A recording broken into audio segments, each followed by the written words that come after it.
அன்பால் உலகை ஆளும் அருள் நிறை நாதன்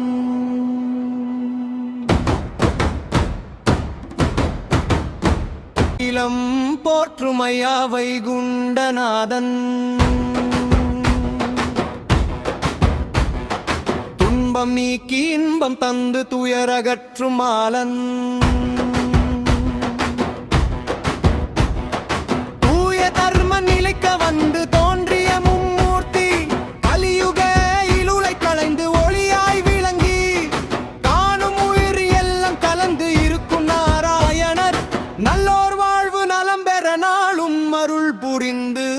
நாட்டை நடத்த வருகிறார் நம் வைகுண்ட மும்மூர்த்தி.